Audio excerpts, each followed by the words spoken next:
जय श्री कृष्णा, राधे राधे। हमारे चैनल ओम ज्ञान सागर में आप सभी का बहुत बहुत स्वागत है। आज हम आप सभी के लिए लेकर आए हैं बुध प्रदोष व्रत कब है और अनंत चतुर्दशी कब है, गणेश विसर्जन कब होगा, क्या उसका शुभ मुहूर्त है विसर्जन करने का, और भाद्रपद की पूर्णिमा कब है, स्नान दान का समय क्या है, और श्राद्ध पक्ष कब से शुरू हो रहे हैं और श्राद्ध पक्ष में क्या करना चाहिए क्या नहीं, कैसे तर्पण करें और क्या उपाय करें, पितरों को प्रसन्न करने के लिए क्या करना चाहिए आदि बहुत सी जानकारी आज हम इस वीडियो में बताने जा रहे हैं।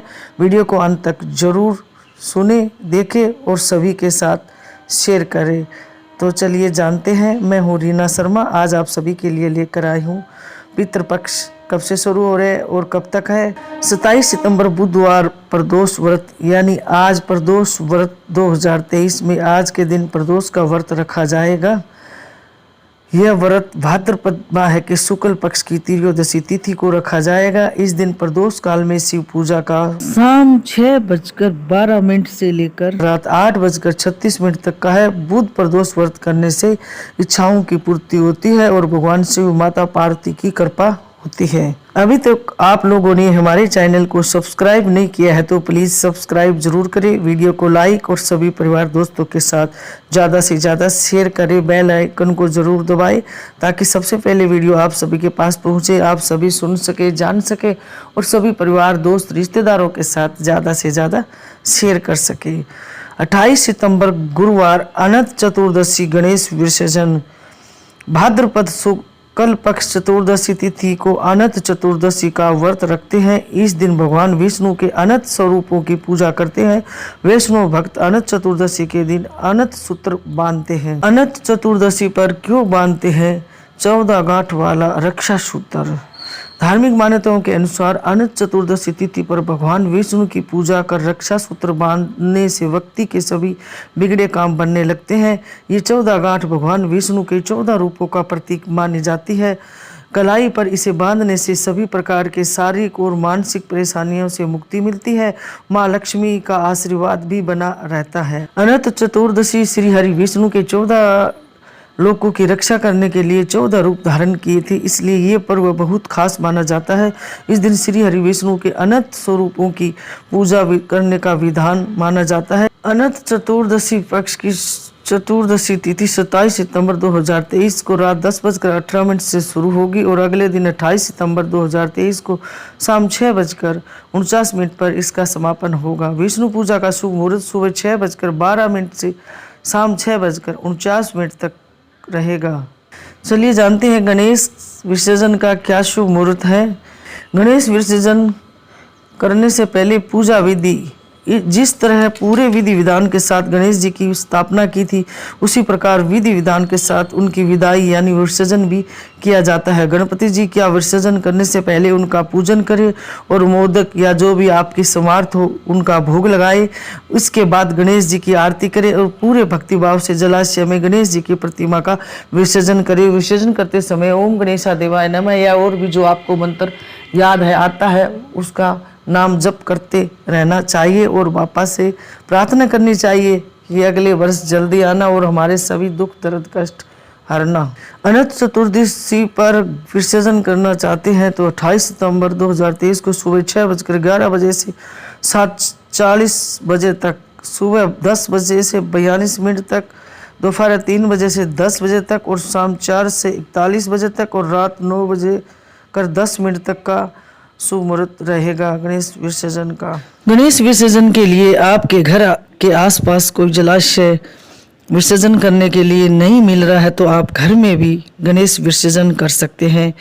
किसी बाल्टी को भरकर या टब को भरकर आप गणेश भगवान का विधि पूर्वक विसर्जन करें और उस पानी को तुलसी के पौधे को छोड़कर किसी भी गमले या पौधे में आप डाल सकते हो। तुलसी के पौधे में पानी को नहीं डालना है और सभी सामग्री आप किसी भी पौधे गमले में या क्यारी जो बगिया हो आपके वहाँ आप विसर्जन कर सकते हो, भूमि में दबा सकते हो।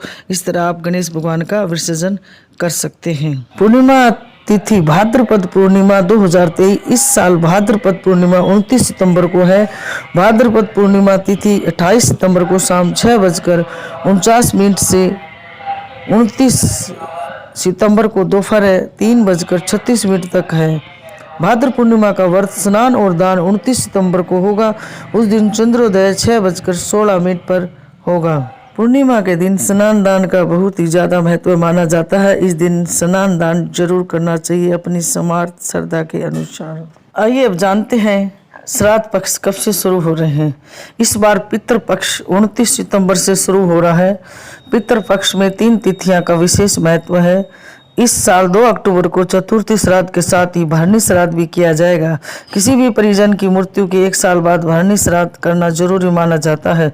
पितृपक्ष के नवमी श्राद्ध को मार्त नवमी के नाम से जाना जाता है। इस साल 7 अक्टूबर को नवमी श्राद्ध मनाया जाएगा। सर्व पितृ अमावस्या श्राद्ध 14 अक्टूबर को मनाई जाएगी। पितृपक्ष में 16 दिनों तक हमारे पूर्वज धरती पर आते हैं और अपने वंशजों के बीच रहकर अन्न जल ग्रहण करते हैं। ऐसी ही मान्यता है कि पितृपक्ष में स्नान दान, पिंड दान और तर्पण करने से पितरों की आत्मा को शांति मिलती है।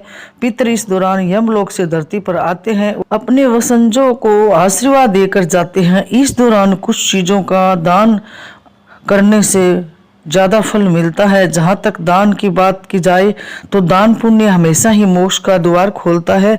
पितरों की तिथि आती है जिस दिन उनका स्वर्गवास हुआ है। उस दिन स्नान करके तिल और जल का तर्पण करने के बाद 2, 5 या 12 ब्राह्मणों को घर पर बुलाकर भोजन कराए। घर में भोजन बनाया गया है उनसे वस्त्र का दान करे।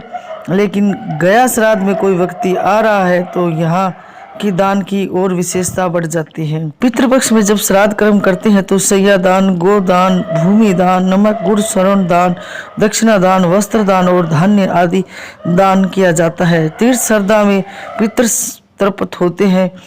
पितृपक्ष के दौरान अन्न दान का सबसे ज्यादा दान माना गया है। इन दिनों में आप किसी भी को भोजन आदि भी करा सकते हैं या फिर किसी गरीब जरूरतमंद ब्राह्मणों को अन्न दान कर सकते हैं। इससे वंशवृद्धि में किसी भी प्रकार की रुकावट नहीं आती है। श्राद्ध से जुड़ी कुछ बातें हम आपको बताने जा रहे हैं। श्राद्ध से जुड़ी कई बातें ऐसी है जो बहुत ही कम लोग जानते हैं, मगर ये बातें श्राद्ध करने से पूर्व जान लेना बहुत ही जरूरी माना जाता है। विधि पूर्वक श्राद्ध न करने से पितर श्राप भी दे देते हैं। आज हम आपको श्राद्ध से जुड़ी कुछ ऐसी बातें बताएंगे। श्राद्ध में चांदी के बर्तनों का उपयोग राक्षसों का नाश करने वाला माना जाता है। पितरों के लिए चांदी के बर्तनों में सिर्फ पानी ही दिया जाए तो वह अक्षय तरपत्ति कारक होता है। पितरों के लिए अर्घ्य, पिंड और भोजन के बर्तन भी चांदी के हो तो और भी श्रेष्ठ माना जाता है। श्राद्ध में ब्राह्मणों को भोजन करवाते समय परोसने के बर्तन दोनों हाथों से पकड़ कर लाने चाहिए। एक हाथ से लाए अन्न पात्र से परोसा हुआ भोजन राक्षस छीन लेते हैं। जो पुरुष शस्त्र से मारे गए हो उनका श्राद्ध मुख्य तिथि के अतिरिक्त चतुर्दशी को भी करना चाहिए। इससे वे प्रसन्न होते हैं और श्राद्ध गुप्त रूप से करना चाहिए। पिंडदान पर साधारण या नीच मनुष्य की दृष्टि पड़ने से वह पितरों को नहीं पहुंचता है। कंगनी, मटर, सरसों का उपयोग श्रेष्ठ रहता है। तिल की मात्रा अधिक होने पर श्राद्ध अक्षय हो जाता है। तिल पिचासों से श्राद्ध की रक्षा करता है। कुसा एक प्रकार की घास राक्षसों से बचाती है। दूसरे की भूमि पर श्राद्ध नहीं करना चाहिए। वन, पर्वत, पुण्य तीर्थ एवं मंदिर दूसरे की भूमि नहीं माने जाते हैं। मनुष्य देव कार्य में ब्राह्मण का चयन करते समय न सोचे, लेकिन पितृ कार्य में योग्य ब्राह्मण का ही चयन करना चाहिए, क्योंकि श्राद्ध में पितरों की तर्पति ब्राह्मणों द्वारा ही होती है। जो व्यक्ति किसी कारणवश एक ही नगर में रहने वाली अपनी बहन, जमाई और भांजे को श्राद्ध में भोजन नहीं कराता है, उसके यहाँ पितर के साथ ही देवता भी अन्न ग्रहण नहीं करते हैं।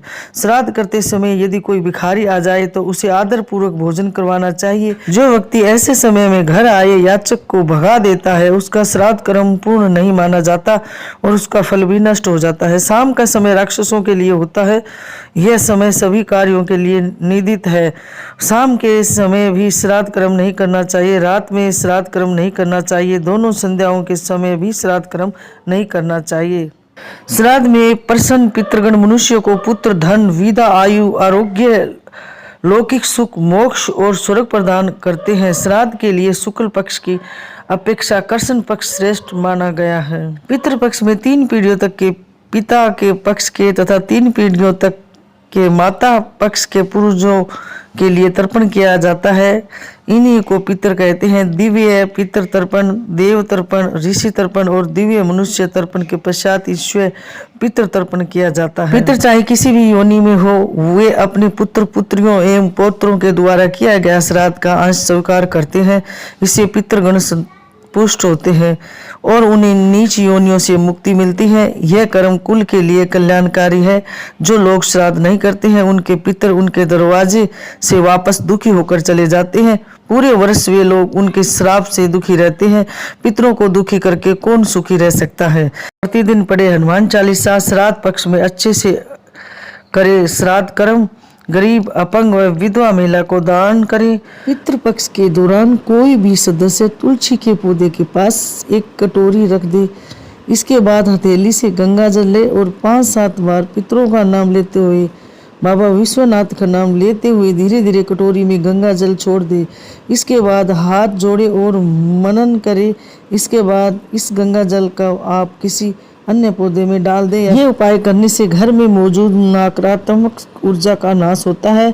साथ ही कहते हैं कि इससे पितरों को पिंडदान और तर्पण की जरूरत नहीं पड़ती है। साथ ही उन्हें मोक्ष की प्राप्ति भी होती है। पितरों से प्रार्थना कैसे करें, इसके लिए आपको कुश, अक्षत, जौ और काला तिल का उपयोग करना चाहिए। तर्पण करने के बाद पितरों से प्रार्थना करनी चाहिए ताकि वे संतुष्ट हो और आपको आशीर्वाद दे। मान्यता है कि जब मृत्यु के बाद सूर्य पुत्र कर्ण की आत्मा स्वर्ग पहुंची तो उन्हें वहां पर खाने के लिए भोजन की बजाय ढेर सारा स्वर्ण दिया गया।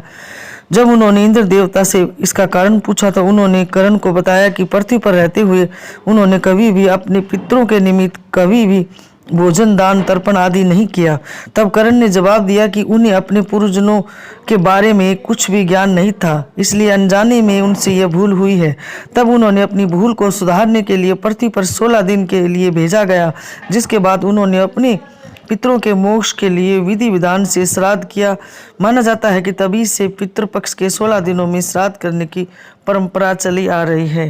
ये थी जानकारी पितृपक्ष कब से कब तक है और क्या करना चाहिए, पूर्णिमा तिथि कब है और गणेश विसर्जन कब है। आशा करते हैं कि हमारी जानकारी आप सभी को जरूर पसंद आएगी। और हाँ, अभी तक हमारे चैनल ओम ज्ञान सागर को सब्सक्राइब नहीं किया है तो प्लीज़ सब्सक्राइब जरूर करें। वीडियो को लाइक और सभी परिवार दोस्तों के साथ ज़्यादा से ज़्यादा शेयर करें। तो मिलते हैं ऐसी एक और नई जानकारी के साथ। जब तक आप सभी लोग स्वस्थ रहे, मस्त रहे, खुश रहे, तरक्की करें। भगवान आप सबकी हर इच्छा, हर मनोकामना पूरी करें। तो हमेशा ऐसे ही खुश रहे और मुस्कुराते रहे। जय श्री कृष्णा, राधे राधे, धन्यवाद।